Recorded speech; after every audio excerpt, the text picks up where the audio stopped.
O futuro ministro das Relações Exteriores, Mauro Vieira, afirmou que o Brasil vai reabrir a embaixada na Venezuela. Vieira falou pela primeira vez com jornalistas hoje, no início da tarde. O governo Bolsonaro retirou diplomatas e funcionários da embaixada de Caracas em março de 2020. Bolsonaro também reconheceu o autodeclarado presidente interino da Venezuela, Juan Guaidó, líder do país vizinho. As relações entre Brasil e Venezuela estão tensas desde o impeachment da ex-presidente Dilma Rousseff em 2016. Naquele ano, Maduro expulsou o embaixador brasileiro. Michel Temer adotou o princípio de reciprocidade e os dois países ficaram sem representações diplomáticas. Vamos ver um trecho da fala do futuro ministro quando ele fala a respeito da retomada das relações com o país governado atualmente por Nicolás Maduro.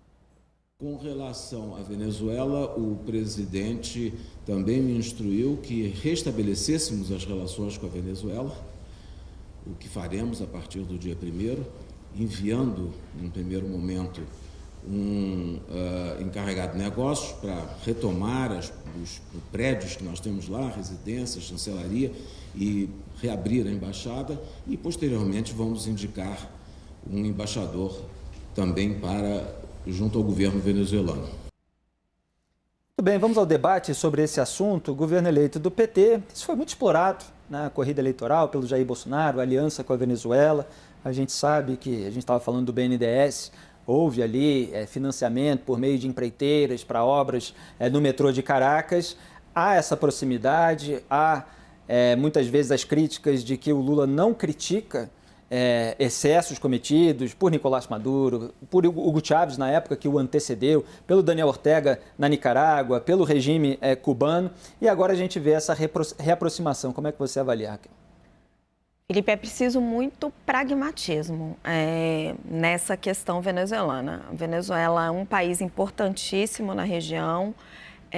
Sim, o Brasil precisa. Acho que é um passo positivo você restabelecer as representações diplomáticas e tentar colocar ali um diálogo, né? Apesar de alguns países como os Estados Unidos reconhecerem o Guaidó, na prática ele não é o presidente da Venezuela. Quando os Estados Unidos precisou discutir a questão do petróleo na guerra entre Rússia e Ucrânia, foi falar com o Maduro. Dito isso, isso não significa que o governo brasileiro não tem que se engajar pela volta da democracia na Venezuela. A Venezuela hoje não é um país democrático. Ela tem um líder que é um ditador. Você reconhece que essa é uma realidade dos fatos, mas você tem que se engajar na volta, no restabelecimento desse país, da democracia nesse país que é tão importante para a região. E aí você vai ter um embate sobre como fazer isso. Jair Bolsonaro estava tentando fazer isso pela via do confronto. A gente acompanhou isso ali, aliado com Trump, né? Acho que teve até um episódio ali na fronteira. Vamos ficar na expectativa de que o Lula tente fazer isso pela via da conversa, pela via da negociação, para estimular que a própria Venezuela consiga retomar sua democracia. É um processo dificílimo, porque as Forças Armadas da Venezuela estão totalmente tomadas pelo chavismo, né, corrompidas mesmo. Você teve ali muita distribuição de cargos, recursos. É por isso que o Maduro nunca cai, apesar de todos os esforços que foram feitos internos e externamente. Agora, o Lula não pode cair nessa armadilha, de novo, de legitimar esse regime como um regime democrático. Ele não é. E dá para distinguir essas coisas, Clarissa? Quer dizer, na atitude do PT, ter uma relação diplomática sem afagar um regime tão criticado?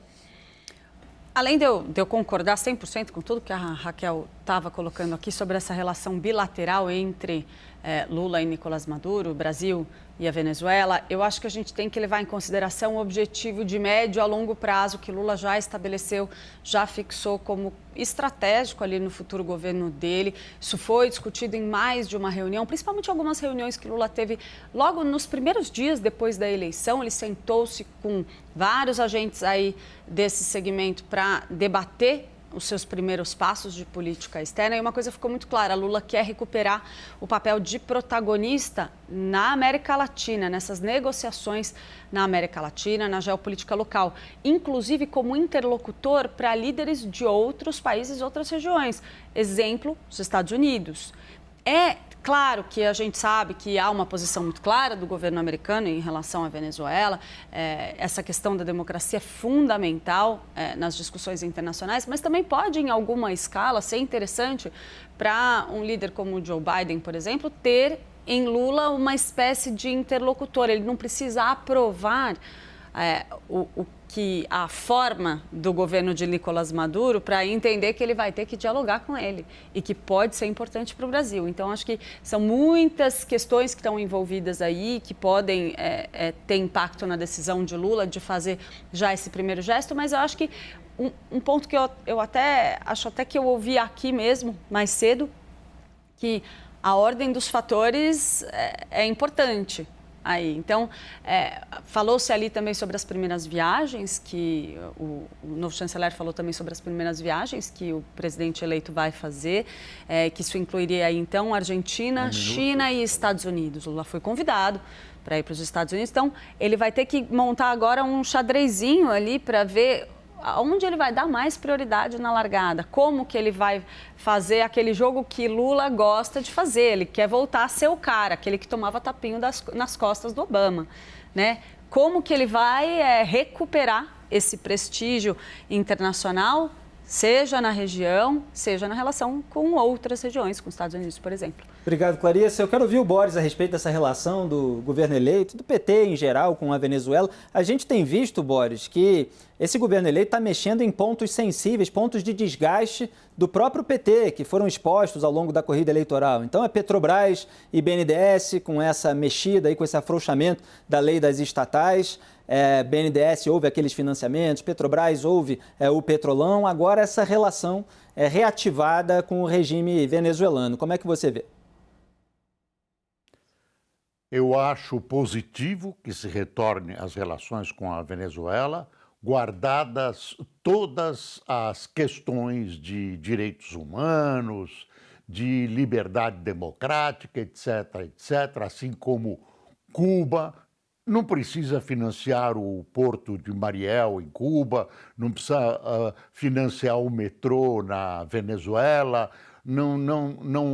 Eles não carecem da ajuda econômica do Brasil, às vezes carecem, mas não é o Brasil que vai financiar o desenvolvimento dos regimes autoritários desses países.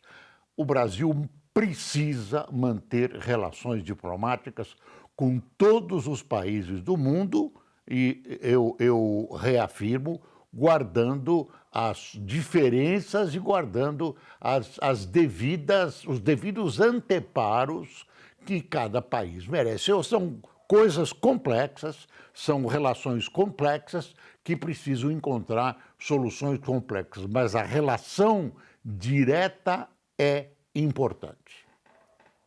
Muito obrigado, Boris.